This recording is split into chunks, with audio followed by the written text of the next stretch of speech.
à tous, bienvenue dans cette dernière édition de la semaine. Voici les titres qui seront développés dans ce journal.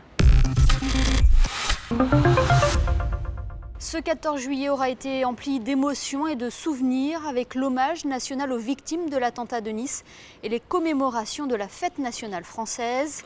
Nous prendrons la direction de Paris où 3 accords bilatéraux ont été signés entre la Principauté et la France. Radio Monaco prend de la hauteur pour fêter ses 10 ans, vous en saurez plus dans ce journal. Et enfin, c'était il y a 4 ans le sauvetage des éléphants de Baby et Népal. Nous reviendrons sur cette fête organisée au centre de Fonbonne. Un an après l'attentat meurtrier du 14 juillet, la ville de Nice s'est recueillie lors d'un hommage national, et ce en présence notamment du président de la République française, Emmanuel Macron, et de son Altesse Sérénissime, le Prince Albert II. Alexandra Pagny revient sur les temps forts de cette journée hommage. Cette journée hommage du 14 juillet débute à 9 h du matin ce vendredi avec le dépôt des premières plaques par les familles des victimes. 12 000 plaques bleues, blanches et rouges ont été mises à la disposition des personnes souhaitant participer à cet hommage. Elles formeront un message qui sera dévoilé à l'issue de la cérémonie officielle. Peu avant 16h30, le président de la République Emmanuel Macron arrive à pied vers la place Masséna pour assister à la cérémonie d'hommage aux victimes. À ses côtés dans la tribune officielle, son Altesse Sérénissime le Prince Albert II. La Principauté de Monaco a souhaité une nouvelle fois témoigner de son soutien au peuple niçois et aux familles des victimes. La cérémonie débute avec une remise de décorations aux personnes qui ont fait preuve de courage, de fraternité et de solidarité en ce soir du 14 juillet 2016. Ils seront 42 à être décorés. 220 militaires défilent de l'avenue Félix-Faure à l'avenue de Verdun.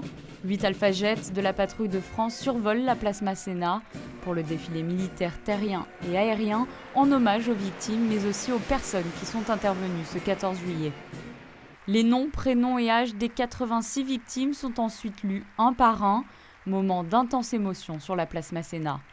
1 minute de silence est ensuite respectée.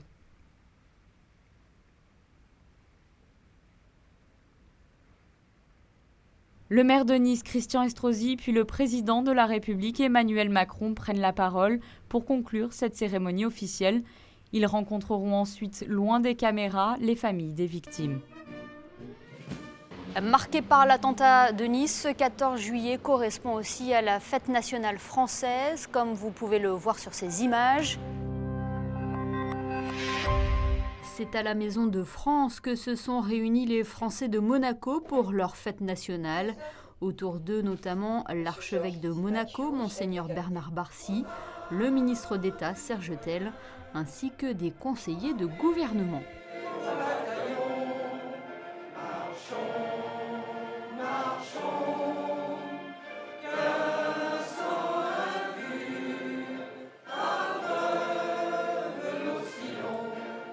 Et à la veille des cérémonies du 14 juillet, une délégation monégasque conduite par le ministre d'État s'est rendue à Paris jeudi. 3 accords ont été signés entre la Principauté et la France. Plus d'explications dans ce reportage de Patricia Navarro sur des images signées Sylvain Péroumal. 3 nouveaux accords gouvernementaux viennent sceller un peu plus les relations privilégiées et historiquement anciennes entre Monaco et la France. Le premier est un accord général de sécurité. Il a été officiellement signé au ministère de la Défense et de la Sécurité nationale à Paris. Il porte sur l'échange et la protection réciproque d'informations classifiées. Vous connaissez les liens constants, intimes, très étroits entre la France et Monaco, notamment dans la suite du traité franco-monégasque de 1918. Et sur ces sujets de sécurité, nous travaillons évidemment main dans la main. Mais il y a un pas de plus qui est fait. Et d'une certaine manière, depuis l'adoption par la loi monégasque d'une loi sur la préservation de la sécurité, la mise en œuvre à Monaco de procédures d'habilitation au secret va permettre d'échanger, notamment entre les services en charge de la police, mais aussi dans tous les domaines de la sécurité, des informations de nature confidentielle, des informations classifiées dans nos classifications actuelles en France, confidentielles défense et secret défense. Les 2 autres accords signés sont relatifs à la coopération en matière sanitaire et au traitement des produits sanguins.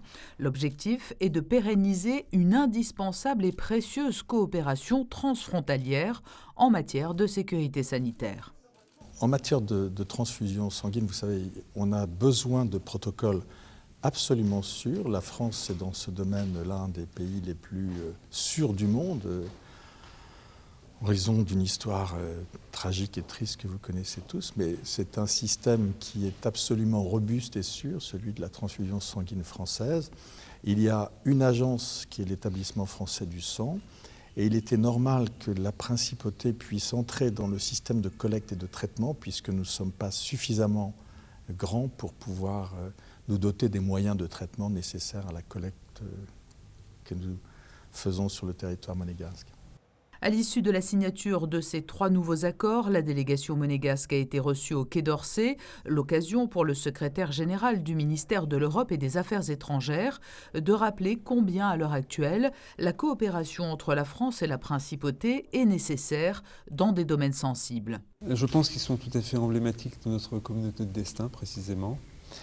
Tout d'abord parce qu'ils concernent la vie quotidienne, et je pense en particulier aux accords en matière de santé, parce que notre accord sur la sécurité sanitaire vise à associer pleinement donc Monaco dans tous les plans d'urgence en cas de pandémie, de maladies transmissibles à grande échelle donc dans la région. Donc c'est très important je pense pour les citoyens monégasques.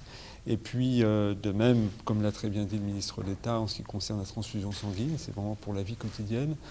L'accord de sécurité aussi revêt un caractère particulier parce que la sécurité, elle est aussi au cœur de notre communauté de destin.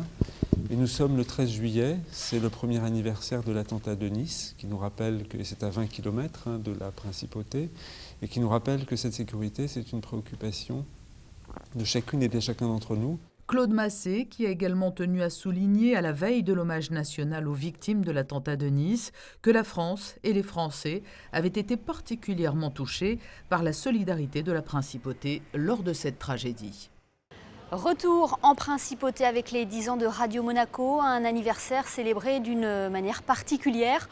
En effet, les animateurs ont profité de l'événement Dinner in the Sky pour réaliser une émission spéciale à des dizaines de mètres du sol. Une équipe de Monaco Info s'est glissée avec eux à bord de la nacelle. Regardez. Un anniversaire dans les airs, 2h30 d'antenne à des dizaines de mètres de hauteur. Pari réussi pour le duo d'animateurs Camille Chapuis et Alexandre Taylor. On est éreintés. Ouais, on est éreintés. 2h30 d'antenne déjà là-bas, c'est compliqué, mais alors en plus à 50 mètres du sol dans une nacelle qui bouge, quand on a le vertige comme nous, c'est assez particulier, mais c'est une expérience extraordinaire. C'était franchement incroyable. On a eu plus peur, enfin personnellement, j'ai eu plus peur avant que pendant, et plus ça allait, plus on prenait l'habitude. Mais c'est vrai, quand on descend, on a un peu les jambes qui tremblotent un peu, mais c'était incroyable, c'était vraiment incroyable, c'est passé très vite. Des invités issus du monde sportif ont participé à ce Morning in the Sky. L'apnéiste monégasque Pierre Frola a ouvert les festivités dès 7h du matin. Une expérience fabuleuse. Donc tu arrives le matin à 6h30 déjà. J'ai l'habitude d'être sur la plage moi et d'aller dans la mer. On a eu un super petit déj par Marcel Ravin.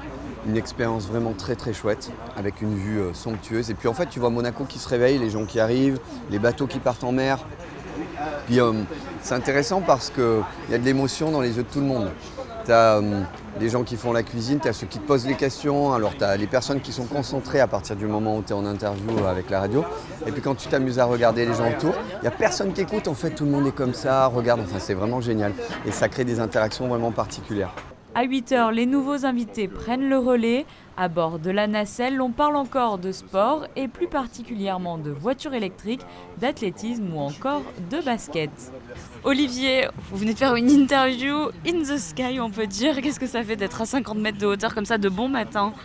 Moi personnellement, ça ne me pose pas de problème, j'aime ça. Je suis un petit aventurier, je fais du parapente, je fais tout un peu des sports extrêmes, j'aime ça. Donc je kiffe. C'est l'anniversaire, c'est les 10 ans de Radio Monaco. C'est une radio que vous appréciez beaucoup, vous avez l'habitude de les côtoyer dans le cadre de votre travail, mais aussi peut-être personnellement, vous les écoutez ? Oui, on les écoute à la maison, même si on n'habite pas sur Monaco, quand on descend en voiture de Nice pour venir travailler. Dans la voiture, on vous écoute et puis on a une bonne complicité avec toutes les équipes de cette station puisqu'ils nous suivent au basket et c'est des gens très sympas. Et au centre de la nacelle, les chefs Marcel Ravin et Philippe Joannet se sont succédés pour offrir aux convives un petit déjeuner gastronomique de haut vol. Un petit déjeuner convivial et sportif, puisqu'on avait, des personnalités autour de cette nacelle et on a tous découvert la vue matinale, puisqu'on a fait des dîners et on n'avait pas encore eu l'occasion de voir le matin très tôt cette magnifique vue. C'était une belle expérience, le petit déjeuner, donc on a fait quelque chose de convivial, voilà, une grosse brioche de 1 mètre qui a diminué, c'était un grand moment. Radio Monaco accompagnera vos vacances tout au long de l'été, de Bordighera à Saint-Tropez. À la rentrée, vous retrouverez le duo Camille Chapuis-Alexandre Taylor pour la matinale de 7h à 10h cette fois-ci et de nombreuses nouveautés. On va se centrer sur l'écologie qui est de plus en plus un sujet auquel on s'intéresse, c'est très vaste. Donc on va mettre en place un fil vert, ce qu'on a appelé donc voilà un fil vert. Ça va être des chroniques tous les jours à des heures différentes qui vont parler d'un sujet écologique quel qu'il soit. Ça peut être vraiment très la voiture varié, électrique. Voilà. La voiture électrique, pourquoi pas de l'alimentation, de la protection environnementale, voilà, c'est très très très large. Et une interview en plus le lundi qui sera donc l'interview du fil vert de 9h à 9h30, donc avec une personne reçue en studio pour parler d'un sujet environnemental, écologique. Ce sera l'invité de Camille tous les lundis matins de 9h à 9h30 puisque Camille Chapuis sera donc Madame Verte de Radio Monaco, c'est elle qui sera Madame Écologie voilà. Tout au long de la semaine, un fil vert, voilà ce qu'on a appelé un fil vert, à différents horaires, différentes chroniques tout au long de la semaine. Rappeler un peu voilà, nous, comment on se positionne et aussi comment on se positionne plus largement Monaco, voilà, ça fait sens vu l'engagement de la principauté de son Altesse Sérénissime le Prince Albert II. Et en attendant cette nouvelle saison, ceux qui souhaitent découvrir en intégralité ce réveil anniversaire dans les airs, rendez-vous sur le site de Radio Monaco et nous leur souhaitons une nouvelle fois une belle décennie. Et les équipes de Radio Monaco et de Monaco Info ne sont pas les seules à avoir pris de la hauteur. En effet, son Altesse Sérénissime, le Prince Albert II, a lui aussi vécu cette expérience culinaire hors norme à 28 mètres de hauteur. Le souverain a pu profiter de cette vue panoramique pour déguster un repas concocté par les chefs Philippe Joannet et Philippe Etchebest. C'était il y a 4 ans, la princesse Stéphanie remportait son combat pour sauver d'une mort certaine 2 éléphantes, Baby et Népal. Chaque année, depuis à cette date, une grande fête est organisée au centre de Fontbonne pour célébrer cette véritable renaissance. Le reportage de Patricia Navarro et de Sylvain Péroumal.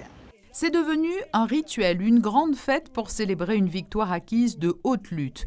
Tous les 12 juillet, depuis 4 ans, la princesse Stéphanie réunit autour d'elle tous ceux qui ont contribué et contribuent aujourd'hui encore à assurer une douce et paisible vie à Baby et Népal.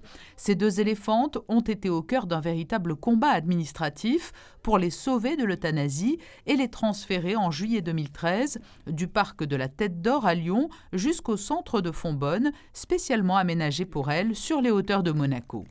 C'est vraiment notre anniversaire, à moi, à toute l'équipe, parce que c'était vraiment, voilà, elles sont en vie, elles sont là, donc c'est vrai que c'est la fête de la vie, et que ces éléphantes puissent rester là le plus longtemps possible en bonne santé, et on fait tout pour. Et c'est vrai que moi, j'ai l'impression que j'ai une autre vie qui a commencé avec elles, et on va finir notre vie ensemble, et c'est une belle histoire. C'est juste magique d'être avec elles tous les jours et de voir l'évolution des rapports et la confiance qu'elles peuvent avoir en moi. Je crois que ça, c'est la plus belle des récompenses, c'est qu'elles me font confiance et voilà quoi. Et je les aime très fort. D'année en année, l'état de santé de Baby et Népal ne cesse de s'améliorer. Le parcours organisé par la princesse Stéphanie cette année devant leur grand abri d'été a permis de mesurer les immenses progrès accomplis. Il y a en effet plusieurs changements physiques sur Baby et Népal.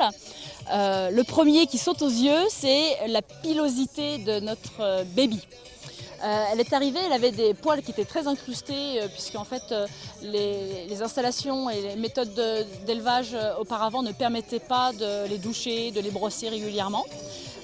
Et donc il a fallu faire tout ce travail pour faire ressortir à nouveau les poils qui étaient incrustés. La deuxième chose, c'est qu'elles ont repris de l'état corporel, qui est lié certes à un certain embonpoint, mais aussi à une belle musculature, parce qu'ici c'est pentu, on est en montagne, et les éléphants font énormément d'exercices toute l'année, et donc sont aussi les tondeuses écologiques de la propriété. On a récupéré aussi beaucoup de souplesse chez ces éléphantes, malgré leur embonpoint.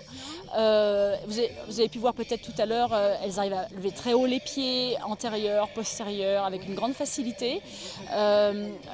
Donc cette souplesse, c'est lié au fait qu'elles refont des exercices de coucher, de lever. Parmi les invités de la princesse pour l'anniversaire du sauvetage des éléphantes il y a 4 ans, il y avait de grands témoins de cette belle aventure comme le docteur Frère et des donateurs dont l'aide est capitale. C'est une princesse de cœur et évidemment que si j'ai personnellement aussi cette sensibilité en faveur par exemple de tout ce qu'elle fait, notamment contre le sida, et c'est une cause qui est évidemment merveilleuse mais qui est loin de remporter la victoire pour le moment. Par conséquent, nous devons la soutenir et au mieux. Mais notre princesse de cœur a aussi d'autres initiatives et cette initiative d'avoir récupéré ces 2 éléphantes, c'est quelque chose qui m'a évidemment touché de très près. J'aime beaucoup les animaux, la princesse adore les animaux. J'aime beaucoup aussi tout ce qu'elle fait en succédant à son père, le prince Régnier III, dans tout ce qu'elle a fait pour le cirque. Baby et Népal ont donc de belles années devant elles au centre de Fonbonne, mais pour assurer leur quotidien, l'association Baby et Népal a besoin d'aide et lance un appel à de généreux donateurs qui souhaiteraient eux aussi s'associer à ce beau projet.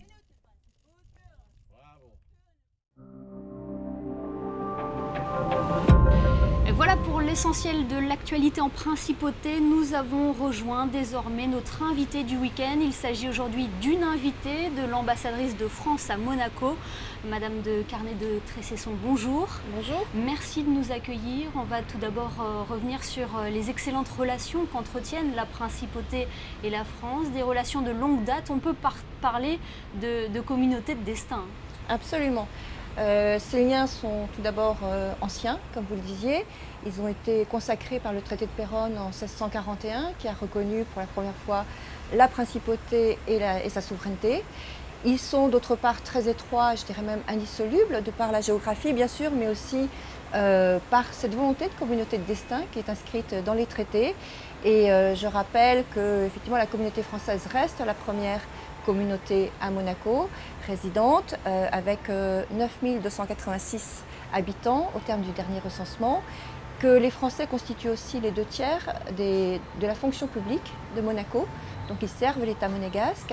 Et puis il y a aussi plus de 30 000 Français qui viennent travailler chaque jour en principauté et qui font vivre effectivement ces accords et cette communauté. Et puis, troisièmement, parce que les Français font toujours des plans en 3 parties, ces liens sont au beau fixe. Il y a bien sûr quelques petits problèmes quotidiens à résoudre par le fait que ces Français viennent travailler, qu'il y a des problèmes de transport, mais notre fonction c'est aussi d'y apporter des solutions. Donc par exemple le télétravail, l'accord qui est entré en vigueur il y a quelques mois, les transports, les routes, le ferroviaire, ça avance. Et puis nous travaillons aussi ensemble vis-à-vis du reste du monde. Par exemple, sur le climat, le prince et le président, je pense, sont sur la même longueur d'onde. Et ensemble, nous essayons d'avancer et de faire avancer nos grandes causes. Alors, preuve de ces très bonnes relations, les accords signés dernièrement à Paris, c'était jeudi dernier. Est-ce que vous pouvez nous en dire un petit peu plus sur ces accords qui ont été signés ? En effet, alors il y a déjà quelques 150 accords bilatéraux entre la France et Monaco, donc effectivement il y a un grand dynamisme. Et là, il y a eu 3 nouveaux accords qui sont venus compléter dans les domaines de la vie quotidienne. Alors un accord sur le sang, pour permettre effectivement la collecte du sang et son traitement par l'Agence française du sang et donc le rapatriement de ce sang en principauté. Un accord sanitaire aussi pour permettre une évacuation sanitaire et puis un accord sur la sécurité, la lutte contre le terrorisme qui est évidemment tout à fait d'actualité et qui met en œuvre la loi qui a été adoptée en principauté sur les interceptions.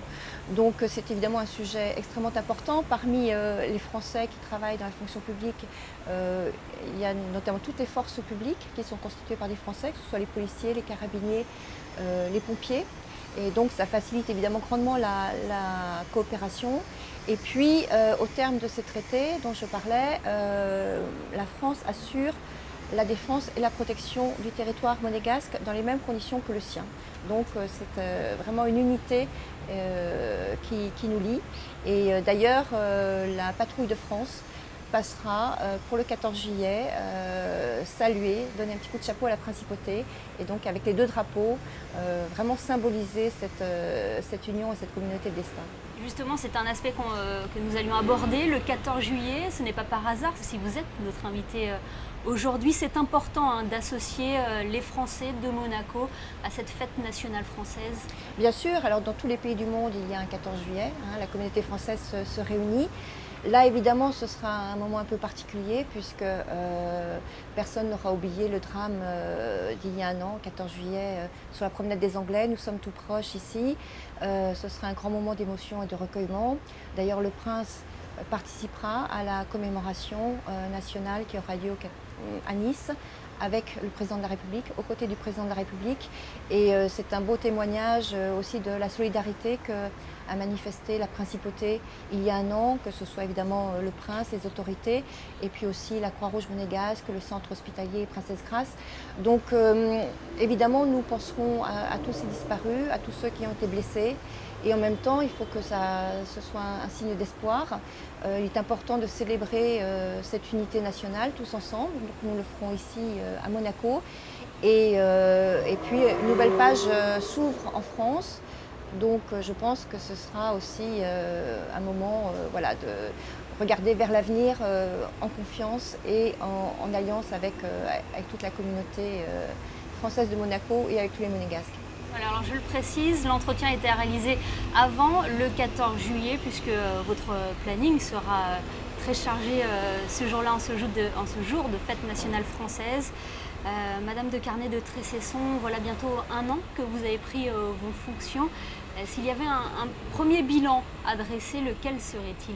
Écoutez, comme je le disais, c'est au beau fixe, on peut le voir. Non, j'ai été très impressionnée par une sorte de modèle à Monaco, une grande performance à tous les points de vue, des événements quotidiens au plus haut niveau et puis effectivement une sorte de laboratoire économique. Sur ce petit territoire, il se passe énormément de choses. On ne s'arrête pas aux frontières, ça déborde largement un rayonnement international et vraiment une volonté d'excellence qui est tout à fait impressionnante à Monaco. S'il y a des axes de travail que vous souhaiteriez, que vous souhaitez développer dans les mois futurs ? Alors je pense que c'est une bonne occasion, justement cette page qui s'ouvre pour refonder des relations franco-monégasques qui sont excellentes certes, mais qui peuvent peut-être aller encore plus loin, un petit peu une relation stratégique pour voir comment nous pouvons mutualiser notre attractivité, vivre pleinement effectivement ce développement que connaît Monaco avec le soutien des Français qui viennent y travailler. Et donc j'espère qu'on peut développer encore ces actes de coopération. Et puis évidemment je m'attacherai également à soutenir la communauté française ici, à faire en sorte qu'elle puisse continuer à vivre et à travailler à Monaco, puisqu'ils font partie de ce pays, ce sont aussi les enfants du pays, donc c'est important de maintenir également cette présence physique dans ce beau pays. Madame l'ambassadrice, merci beaucoup. Merci de votre accueil. On va se quitter, si vous le voulez bien, avec les prévisions météo pour les prochains jours et en ayant une pensée émue pour nos voisins niçois. Très bientôt sur Monaco Info. Le week-end s'annonce sous un beau ciel bleu avec samedi un soleil chaud et des températures allant jusqu'à 29 degrés. Même cas de figure dimanche avec une légère brise de mer. Persistance du temps sec et beau en début de semaine et un mercure estival. Quelques nuages feront leur apparition mercredi, une tendance qui devrait se confirmer jeudi avec la présence de nuages orageux et un thermomètre en légère baisse.